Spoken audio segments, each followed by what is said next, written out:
The boy wasn't supposed to be there. That was the thing nobody talked about afterward. Not the newspapers, not the neighbors who left casseroles on the porch, not even the social worker with her clipboard and her careful voice. Nobody mentioned that an 11-year-old had no business being in the parking garage of the Meridian Tower on a Tuesday afternoon in late November, crouched behind a concrete pillar with a paper bag clutched to his chest like it was the most important thing in the world. Because for Callum, no, that name was already taken. For Owen, for this particular boy, on this particular afternoon, it was. The bag held half a meat pie from the Tim Hortons 2 blocks over. He'd found it on a tray someone had left outside, barely touched, still warm through the paper. He'd been walking for 40 minutes in the cold, and his boots had a crack along the left sole that let the wet in, and he hadn't eaten since the granola bar he'd split with his little sister that morning before she went to school, and he went nowhere because Owen Breyer, age 11, had been suspended for the 3rd time that semester, and their mother was working a double shift, and there was nobody to sign the re-entry form. So he was there, in the parking garage, eating someone else's leftovers in the dark between 2 concrete pillars and trying very hard not to think about anything at all. That was when he heard it. Not crying exactly. More like the sound a person makes when they are trying very hard not to cry and failing. A low, uneven sound, controlled almost, the way someone breathes when they've learned that losing control is a luxury they cannot afford, but the grief is too large to be held all the way in. Owen went still. He had lived his whole life in small apartments with thin walls, and he had learned, the way children in those circumstances learn, to read the acoustics of adult pain. He knew the difference between angry and scared. He knew when a sound meant leave and when it meant stay. This sound meant something else entirely. He wasn't sure what. He peered around the pillar. The man was sitting on the ground beside a silver SUV, back against the rear tire, knees drawn up, head bent. He was wearing a suit that probably cost more than Owen's mother made in a month. Charcoal gray, with cufflinks, the kind of suit that belonged in boardrooms and not on parking garage floors. His hair was going gray at the temples. His hands were shaking. Owen watched him for a moment. Then he looked down at the paper bag in his hands. Then he looked back at the man. He wasn't thinking clearly when he walked over. He would say that later, if anyone had asked him. He would say he didn't make a decision. Exactly. He just moved. The way you move when something in your body decides before your brain does. "Hey," he said. "Mister." The man's head came up sharply. His eyes were red-rimmed, and there was something crumpled about his face, like a piece of paper that had been balled up and then smoothed out again imperfectly. He stared at Owen with the expression of someone who has just been caught doing something private. "Sorry," the man said immediately. "I didn't realize anyone was. Are you hungry?" Owen said. The man blinked. "What?" Owen held out the bag. "I found a meat pie. It's still pretty warm. I only had a little bit." The man looked at the bag. He looked at Owen. Something moved across his face that Owen couldn't name. Something complicated, like several emotions arriving at the same time and bumping into each other. "Kid," he said slowly, "you don't have to." "I know I don't have to," Owen said. "I want to." He set the bag down between them and sat cross-legged on the cold concrete, because it seemed rude to just hand it off and leave. The man's name was Garrison Holt. He was 53 years old, and he was the founder and CEO of Holt Environmental Group, which was the kind of company name that sounded boring until you understood what it actually did, which was build water treatment infrastructure in communities across northern Canada, the kind of infrastructure that meant the difference between clean water and none. He had built the company from nothing over 25 years, working 80-hour weeks and missing birthday parties and graduations and anniversaries until there were no more anniversaries to miss.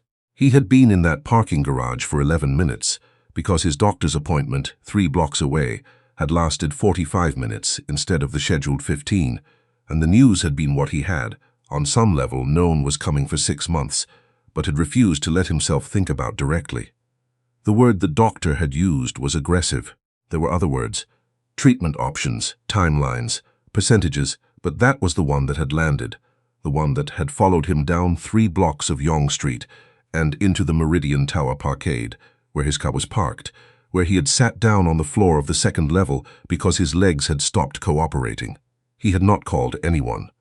He had a phone with 847 contacts in it. He had a personal assistant, an executive team, a board of directors, and 3 people who called themselves his closest friends. He had a sister in Vancouver he spoke to twice a year. He had a son. He had not called any of them. He had sat on the concrete floor and shaken, and then an 11-year-old boy with a cracked boot and a paper bag had appeared from behind a pillar and offered him half a meat pie. Garrison looked at the bag. He wasn't hungry. The idea of food was genuinely incomprehensible to him at that moment. But he looked at this boy who couldn't weigh more than 90 pounds, who was sitting cross-legged on the cold ground of a parking garage, like it was the most natural thing in the world to share your lunch with a crying stranger. And something happened in his chest that he didn't have words for yet. "Thank you," he said. He meant it more than he had meant anything in recent memory. "You're welcome," Owen said. He unwrapped his half of the pie with the careful economy of someone accustomed to making things last. "You work in this building. I have a meeting here later," Garrison said. He wasn't sure why he was talking. He wasn't a man who talked easily. In about 2 hours, that's a long time to sit on the floor. "Yes," Garrison agreed. "It is." Owen ate a bite of the pie. Garrison watched him eat it. "Are you okay?" Owen asked, not looking up. The directness of it, the simple, unadorned "are you okay?" landed somewhere Garrison hadn't expected. "No," he said. And then, because that was apparently what the concrete floor of a parking garage did to a man, "I got some bad news today." "About what?" "My health." Owen chewed. He was quiet for a moment.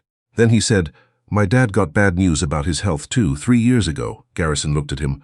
"What happened?" "He's okay now," Owen said. "It took a long time, but he's okay." He paused. "Well, he's not here, but he's okay." There was something in the way he said "not here." Careful, practiced, like a word he'd had to learn to say without letting his face do too much. That told Garrison the whole story without telling him anything at all. "I'm sorry," Garrison said. "It's all right," Owen said. He offered the rest of the pie toward Garrison again, a small gesture, almost shy. "You sure you don't want some? It's actually really good." Garrison took a piece. He hadn't eaten since 6 in the morning, and it turned out, even in the midst of the worst day of his recent life, that he was hungry after all. They sat there on the concrete in the particular silence of 2 people who have nothing in common and have somehow found themselves sharing a meal anyway, and Garrison thought, when was the last time he had just sat somewhere with someone without an agenda, without his phone, without the constant low hum of what needed doing next? He couldn't remember. "What's your name?" he asked. "Owen. I'm Garrison." "That's an old-fashioned name," Owen said, with the frank assessments of 11-year-olds everywhere. "My mother had strong opinions about names," Garrison said. Owen accepted this. "What's your meeting about?" "Fundraising," Garrison said, "for clean water projects in northern communities." Owen looked up at him for the first time with genuine interest. "Like people who don't have water?" "People who don't have clean water," Garrison said, "which sounds like a small difference but isn't." "I know," Owen said. "We learned about that in school before I got suspended." Garrison blinked. "You're suspended?" "Yeah." "What for?" Owen was quiet for a moment, then, "I punched a kid." "Why?" "Because he said something about my sister." Garrison considered this. "How old is your sister?" "Right," Garrison said. He didn't say anything else about the suspension.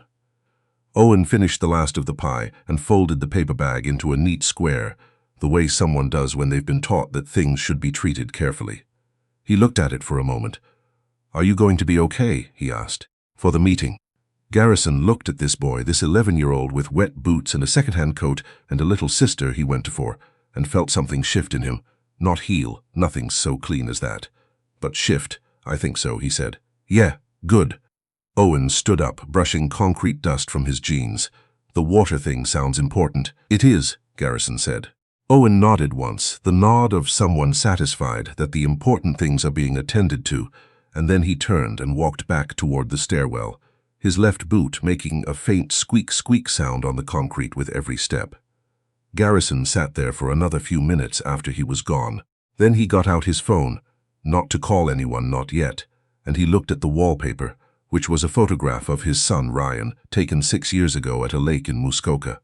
Ryan was 24 now. They had not spoken in 8 months, since the argument that had been a long time building and had finally built all the way to an end. Garrison looked at the photo for a long time. Then he went upstairs and gave what his assistant later said was the best fundraising presentation she had ever seen him deliver. He didn't expect him in the weeks again. He thought about him in the weeks that followed, through the second round of specialist appointments, the treatment planning, the quiet, awful business of putting his affairs in order in ways that he told no one about. He thought about Owen the way you think about something that surprised you into being real for a moment, when everything around it had gone abstract. He told his assistant, Margot, to look into it. He wasn't sure why. He gave her the date, the location, the description. He said there was a kid, 11 or so, suspended from school nearby. Breyer, I think his name was. Don't ask me how I know that, I just do. He'd caught the name on a lanyard tucked inside the boy's coat when he stood up, a school ID half visible. Owen Breyer, it had said. Grade 6, Margot was extremely good at her job. Within 3 days she had located Westmount Junior Public School, confirmed that an Owen Breyer had been enrolled, spoken to no one there, and instead found the address through a contact at the city records office in a way that Garrison chose not to examine too closely. He didn't go immediately. He thought about what it would look like, a 53-year-old man in a corporate SUV showing up at a kid's home, and he thought about how to do it in a way that wasn't strange or frightening. He was not accustomed to thinking about how he appeared to people. He was accustomed to people making accommodations for him. He went on a Saturday morning. He brought nothing. He rang the buzzer of a third-floor apartment in a building on Dufferin Street that had a broken elevator and a handwritten note in the lobby about leaving bikes in the hallway. A woman answered. She looked tired, the specific tired of someone who is always tired, who has stopped noticing it as a state and has simply incorporated it into her baseline. She was younger than Garrison had expected, maybe mid-30s, with Owen's same dark eyes and the particular wariness of someone who has learned that unexpected visits rarely mean good news. Mrs. Breyer, he said, my name is Garrison Holt. Your son did something kind for me a few weeks ago. I wanted to say thank you. She stared at him. Owen, yes. Owen did something kind. Yes. She seemed to be processing this against some internal record. Owen's at the arena, she said finally. He volunteers on Saturday mornings. Helps with the Learn to Skate program for little kids. She paused. I can tell him you came. That's all right, Garrison said. Actually, if it's all right with you, I'd like to go say thank you in person. She studied him for a long moment. He did not flinch from it. He understood he was being assessed, and he accepted it as fair. The arena is 4 blocks north, she said. Dufferin Arena. Tell them you're there to see Owen Breyer. They'll call him off the ice. He thanked her and left. The arena smelled like ice and cold rubber and the particular damp warmth of a building that is insulated against a Canadian November by sheer force of everyone breathing together. Garrison stood at the boards and watched. Owen was on the ice with 8 or 10 very small children, none of them more than 5 or 6 years old, all of them in helmets that were too large for their heads and skates that wobbled with each step. Owen was moving slowly among them, crouching down to a small girl who had fallen, talking to her with the focused patience of someone much older than 11. He helped her up. She wobbled. He held her arm while she found her balance. When she took 3 steps on her own, he clapped for her, and her whole face changed. Garrison watched this for a while before he made himself known.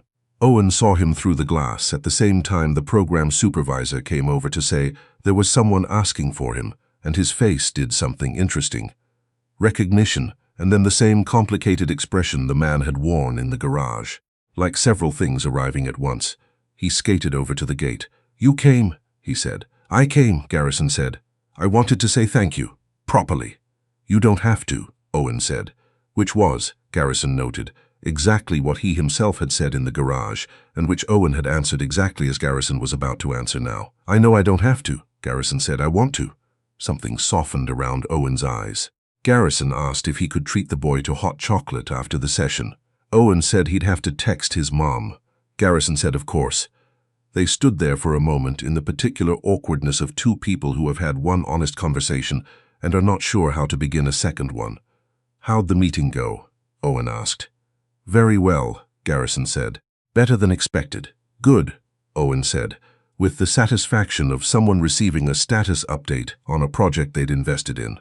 The water thing, Garrison confirmed. They had hot chocolate in the arena canteen. the institutional kind, from a machine, with a packet of saltines that Owen opened and ate with methodical focus.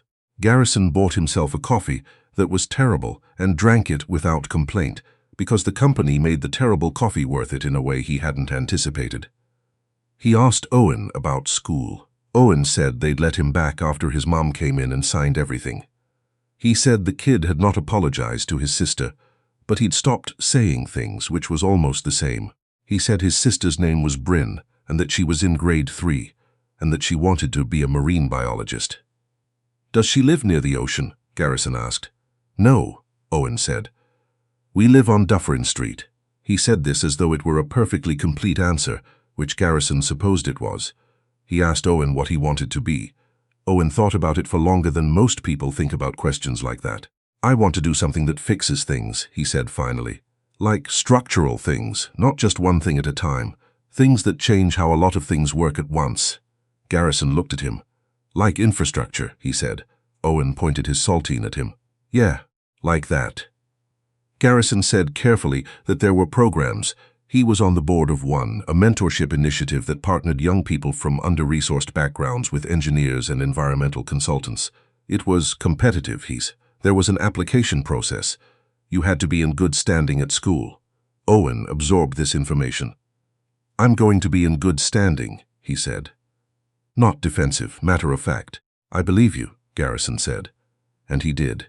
He called his son that night. He had been building to it for 3 weeks, in the way that you build toward things that are large and frightening by approaching them from oblique angles, convincing yourself each day that today is not the day, and then running out of days. He sat in his apartment, a well-appointed place on the 32nd floor that had everything a person could want and had always felt, he now admitted to himself, like a very expensive waiting room. And he dialed Ryan's number before he could think about it. Ryan answered on the 3rd ring. He sounded guarded, the particular guardedness of someone who has not healed from something, but has learned to carry it. "Dad," he said. "Ryan," Garrison said. There was a silence. "I need to tell you something," Garrison said, "and I need to ask you something in that order." He told him about the diagnosis first. He did not soften it. He was not a man who softened things.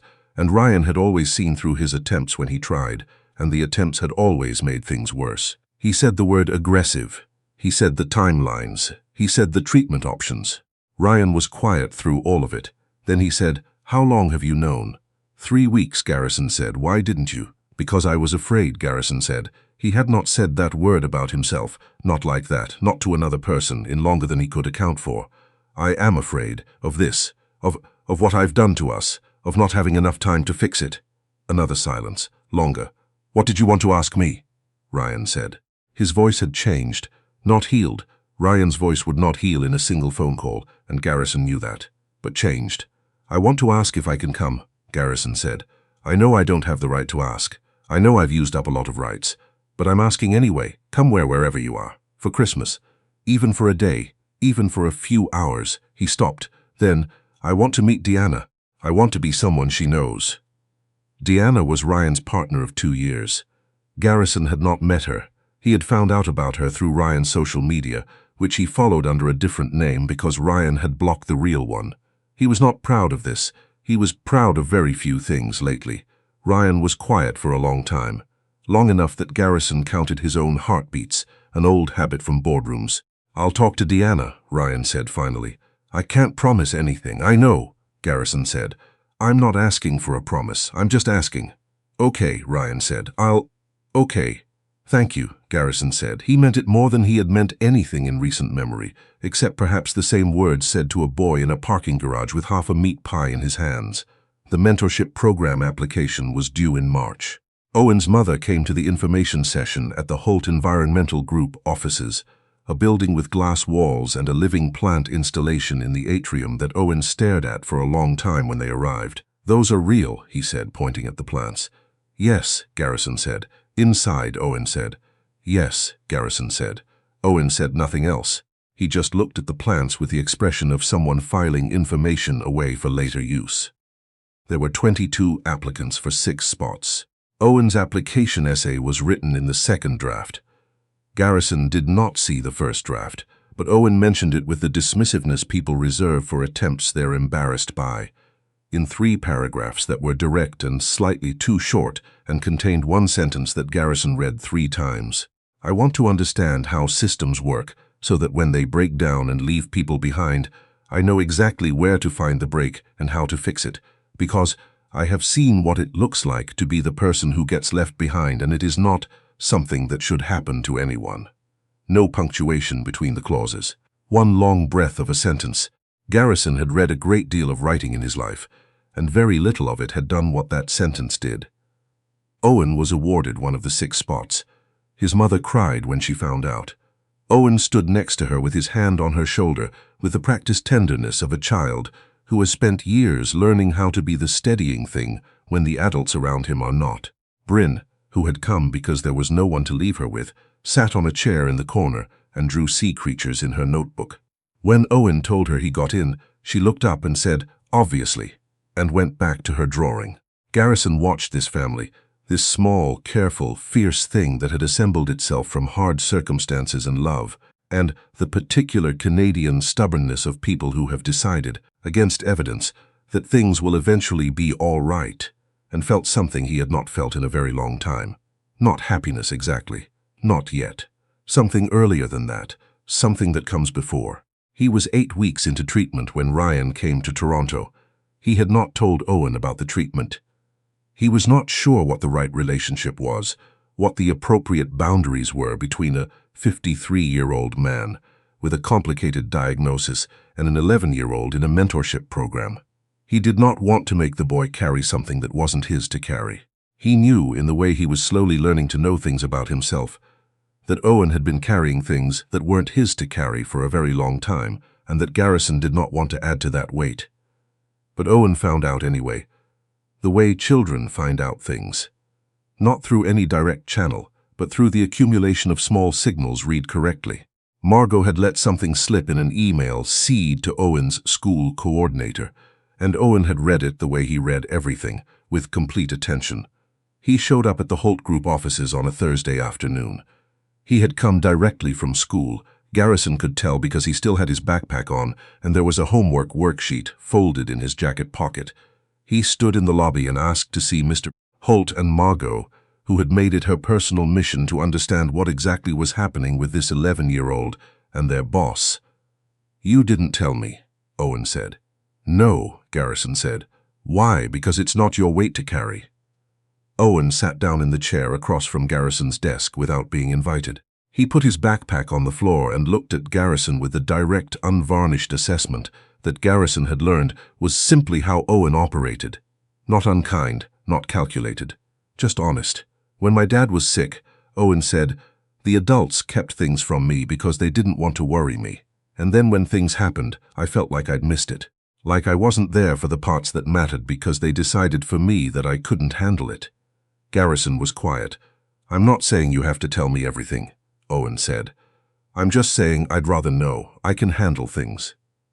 Garrison believed him. He believed him completely. The thing that was difficult was that believing him didn't make it right to put the weight on him. "How is your dad?" Garrison asked. "He's in Calgary," Owen said. "He has a new family now. We talk sometimes." He said this without visible bitterness, or rather, with the particular absence of bitterness that is more complicated than bitterness. That takes work. "I'm glad he's okay," Garrison said. "He's okay," Owen said. He looked at Garrison. "Are you going to be okay?" "I don't know," Garrison said. He had been saying things he didn't expect to say since the parking garage, and he had stopped being surprised by it. "The treatment is hard. The doctors are cautiously optimistic, which means they're worried, but they don't want to say so." Owen absorbed this. "Is Ryan here?" Garrison looked at him. "How do you know about Ryan? Margot talks," Owen said, without apology. "Ryan arrived on Tuesday," Garrison said. "He's staying until Sunday. He paused. "We've been talking, a lot, about things we should have talked about a long time ago. It's been difficult. But good?" Garrison thought about Tuesday night when he and Ryan had sat at the kitchen table until 2 in the morning, and Ryan had said things that were hard to hear, and Garrison had listened without defending himself for the first time in his life, and then Garrison had said things that were hard to say, and Ryan had listened without leaving. He thought about Wednesday, when Ryan had made eggs in the morning, and they had eaten them at the counter without talking much, but the silence had been entirely different from every other silence between them. Not the silence of an impasse, but the silence of two people who have said the hard thing and are now very slowly putting something new together. "Yes," he said. "Good." Owen nodded with the satisfaction of someone receiving confirmation of what they had already decided was true. He reached into his backpack and pulled out a Tupperware container. He put it on Garrison's desk. "My mom made butter tarts," he said. "She said to give them to you. She doesn't really know what to do with things like this, so she bakes." Garrison looked at the container. He thought about Sandra Breyer, the tired, wary woman at the door on Dufferin Street, making butter tarts for a man she had met once, because her son had told her something and she hadn't known what else to do. "Tell her thank you," he said. "She also said," Owen continued, "that if you need anything, practically, she works in hospital administration, so she knows how the system works. She said she can help navigate it if you need someone too." Garrison looked at Owen. "She's offering," Owen said simply. "You don't have to say yes. Tell her," Garrison said, and had to stop. "Tell her I would be very grateful." Owen zipped up his backpack. He stood to go. Then he turned back, with the characteristic directness that Garrison had come to think of as Owen's signature, the thing that would either get him very far in life or get him into a great deal of trouble, and possibly both. "You should eat the butter tarts," he said. "She makes them with a lot of butter. They're really good." Spring came the way spring always comes to Toronto. Slowly, then all at once. The ice on the Dufferin Arena rink melted and they put down the floor for lacrosse. Owen's school year ended with grades that were not exceptional, but were, his mother told Garrison, the best he had produced since his father left. Bryn got a goldfish and named it after a species Garrison could not pronounce and could not remember, but that Owen could spell from memory. Ryan went back to Vancouver. He came back 6 weeks later for a treatment check-in that he had asked, unprompted on the phone, with the careful casualness of someone testing how much things have changed, whether he could attend. He attended. He sat next to Garrison in the oncologist's office and said nothing but was there, which was what mattered. The doctor used the word responding. Ryan reached over and put his hand over Garrison's without looking at him or saying anything. Garrison didn't say anything either. They sat like that until the doctor finished talking. Margot cried in the elevator. She claimed it was allergies and both of them agreed to believe her. On the first warm weekend in May, Owen's school had a career fair. Owen had asked Garrison, with the particular tone of someone who has thought carefully about whether they are imposing and has decided they are willing to risk it, whether he would come and speak. "About water infrastructure," Garrison said. "About how systems work," Owen said, "and how to fix them when they break." Garrison sat at a folding table in the gymnasium of Westmount Junior Public School, between a dental hygienist and a woman who drove a city bus, and talked to a series of 11- and 12-year-olds about water treatment systems and environmental engineering and what it meant to build something that lasted. Most of them were mildly interested. 2 of them asked excellent questions. One of them asked whether he was Owen's grandfather. "No," Garrison said. "He talks about you like you're his grandfather," the kid said, and wandered off. Garrison thought about this on the drive home. He called Ryan from the car. "How was the career fair?" Ryan asked. Margot's had mentioned it. Garrison had stopped minding. "Good," Garrison said. "A child informed me that Owen talks about me like I'm his grandfather." Ryan was quiet for a moment. Then he said carefully, "Does that bother you?" "No," Garrison said. He waited to feel complicated about it. He didn't. "No, I don't think it does." He drove north along the Don Valley, the city falling away behind him into the green quiet of a May evening. His phone buzzed. It was a text from Owen, a photograph of the goldfish in its bowl with the caption, "Bryn says Cephalopoda says get well soon. I said you're getting better." She said tell him anyway. Garrison looked at the photograph of the goldfish in the bowl on the kitchen counter of an apartment on Dufferin Street. He thought about a parking garage and a paper bag and a boy who had appeared from behind a concrete pillar and sat down on the cold floor without being asked, because something in him had decided it was the right thing to do and hadn't waited for permission. He thought about all the things you could build, if you started from something as simple as that. He texted back, "Tell Cephalopoda thank you, and thank Bryn, and thank yourself while you're at it." The reply came in less than 30 seconds. Obviously. He laughed out loud, alone in his car on the Don Valley Parkway, with the windows down and the spring air coming through, and it sounded like something that had been waiting a long time to happen.